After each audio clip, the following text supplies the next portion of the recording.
All right, hello and good morning. Today is September the 23rd, and this is when I find out how much money I'm getting paid.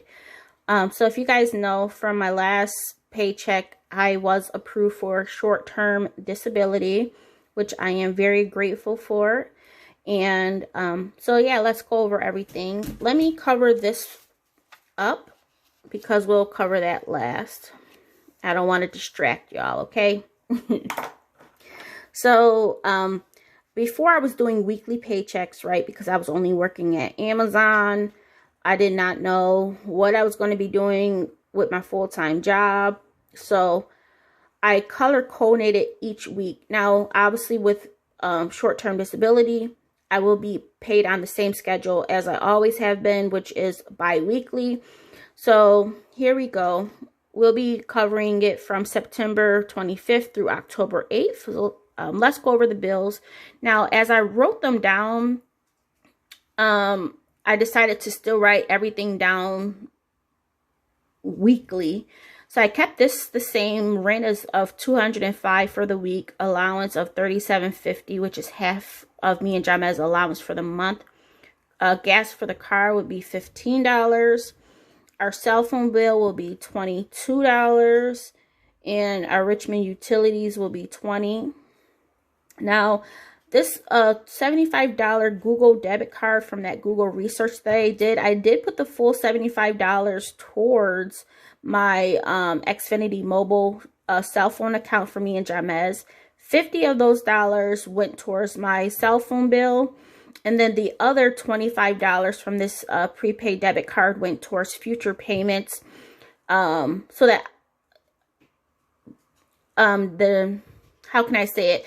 It cuts off a couple of months of me having to pay on Jamez's old phone. I did not pay off Jamez's old phone outright. So I am still making, so basically I'm making 2 cell phone payments for Jamez's cell phones. One for the new one and one for the old one per month. But I did want to let you know, I did put that whole $75 towards the cell phone bill altogether, if that makes sense. And then we have rent of $205 for the week, allowance of $37.50, gas for the car of $15, cash envelopes will be $170, and I'll go over with you how I'm going to calculate that. Excuse me. And then we have our Capital One large of $30. Our Dominion Power will be $113, and then school loan will be $127. Yes, I will be starting that back up. If I have the money, why not? It is still a debt I need to pay. So yeah, even though it's on deferment, I'm still starting that back up.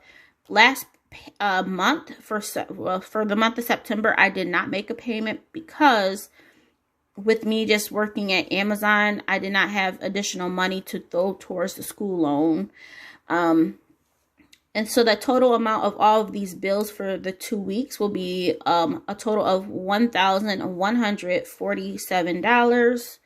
So if we look at the cash envelope, so you know where the $160 is coming from, $50 will go towards groceries. We do $25 per week. Now, I will say I was thinking about increasing this amount for groceries because I felt like in the previous weeks, as I mentioned to you guys, I felt like we were eating out way more, so we were going over. But what I'm going to do, what I have been doing is these groceries and food out money goes on the same debit card into one bank. So I use the $70 however I wish. So if I wish to eat out more versus buy food, it's okay. $70 to use towards food one way or the other. I would like to spend more, obviously, towards groceries than food out. And we've been doing just that. We've been doing pretty good. So, maintenance will be $50. I will be starting that back up. That's a change. House items will be $10. That's like my couponing. Laundry will be $10. And then the dogs will be $20. So that's where the $160 is coming from. All right, let me turn back over here. And let's get to the juicy stuff, right? All right, so we look at the bills and the cash envelopes. That was a total of $1,147. My income will be $1,736.82. How that works, once I take the bills and the cash envelopes from that amount, I will be left over with $589.82. And then the 6% savings.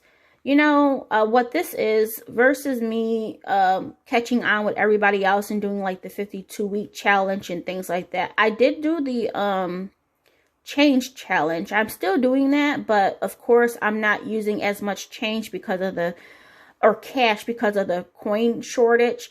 So in the beginning of the year, what I told myself, like around February, that you know how you get raises every year? I said, whatever my raise is, I'm going to put that into savings. It was money that I did without before, so I shouldn't have to worry about that affecting my bills or income. So I decided to put my raise into my savings account every paycheck, and that has been adding up, and it's nice to see. I wish I would have really started that sooner, years ago, but that's okay. So between these two for this paycheck period, we'll be saving $674.57. So if you guys know, my goal, my first goal is to get to $15,000.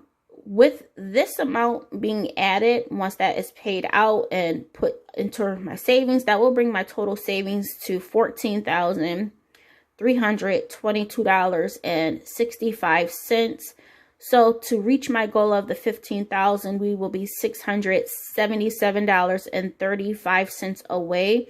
And I will most likely reach that by the end of October, if not the middle of October. We shall see how this goes.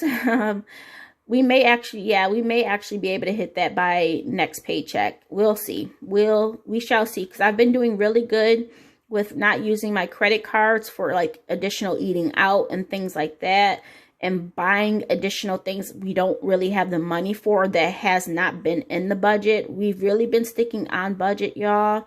And yeah, the next paycheck will reflect that, I'm pretty sure. I know we're not even there yet. We haven't even gotten to this real paycheck, but I'm confident in myself that I will stay on track and not spend money that I have not budgeted. So we may have this amount saved by mid-October. And then my next paycheck, or not mid-October, but by October the 9th. So even before mid-October, we may have the full $15,000 saved. That would be awesome.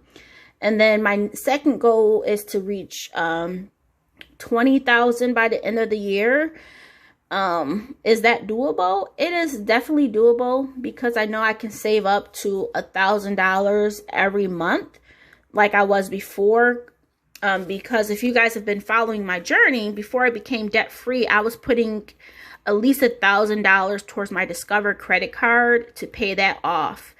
And that ever since then, that $1,000 or more that I would put towards my Discover credit card has been going into savings. So if we can do, we may get really close to it, but my goal will still be $20,000. And if, you know, I go back to my full-time job as of the 8th, I will also start back up with Amazon as well. So that will be income I can throw towards that too. So I think it's very doable. I mean, that's $5,000 in what, like 3 months? I think it's doable. I will bring you guys along for the journey, okay? As of October 9th, we'll see where we're at, and then we'll go from there.